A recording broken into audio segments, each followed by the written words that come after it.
trazer história, seguindo com a Revolução Chinesa, nesse vídeo 2, a gente vai falar sobre a luta entre capitalistas e socialistas propriamente dito. Quando a Segunda Guerra Mundial acabou, em 1945, após a rendição incondicional do Japão, e essa rendição acontece, você sabe, depois dos bombardeios nucleares de Hiroshima e Nagasaki. Então, os japoneses saíram da China. E a China, então, passou por um processo terrível, lacerante de guerras internas. Continuam as guerras. De um lado, os socialistas, os comunistas, apoiados pela União Soviética, financiados, armados, treinados e até com alguns especialistas soviéticos participando da guerra. De outro lado, os chamados nacionalistas. Esses nacionalistas são apoiados, treinados e observados de perto por militares americanos. Então você tem ali dois episódios, tem uma guerra interna na China e uma chamada guerra de procuração. O que é essa guerra de procuração? É quando as grandes potências assistem uma guerra de perto, participam da guerra, mas não mandam os seus soldados para o fronte, só mandam suas armas e suas técnicas provadas através dos treinamentos. Muito bem, neste momento, os comunistas são liderados por um sujeito chamado Mao Tse-tung, os nacionalistas liderados por um sujeito chamado Chiang Kai-shek.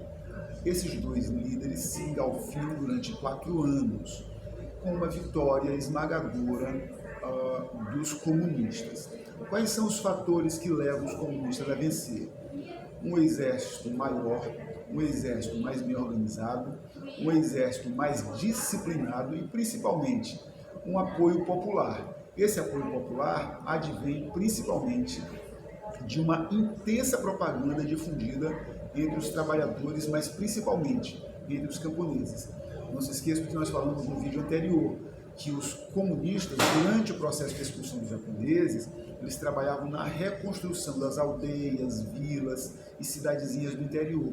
E esse contato deles com a população fez com que eles tivessem grande apoio popular quando a guerra se torna apenas entre chineses e chineses. Quais são os fatores que levam os nacionalistas a perder?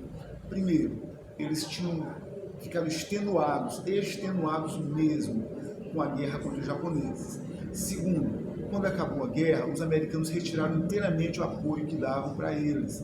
Enquanto a União Soviética continuou apoiando os comunistas, os americanos abandonaram os nacionalistas. Em terceiro lugar, grande parte dos nacionalistas abandonaram o exército, desmobilizaram seus exércitos e voltaram para cuidar de suas famílias, cuidar dos seus negócios, cuidar de suas terras. Isso acontece até em razão dos Estados Unidos não os apoiarem financeiramente. Então isso vai acabar empurrando eles de volta para casa. Quando eles despertam para lutar, eles já estão desarticulados.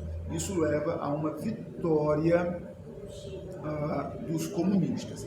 E o que acontece? Os nacionalistas fogem do continente, fogem da China continental e se refugiam numa ilha chamada de Taiwan. Depois eles vão chamá-la de República da China. Vai ficar conhecida durante muito tempo como Formosa.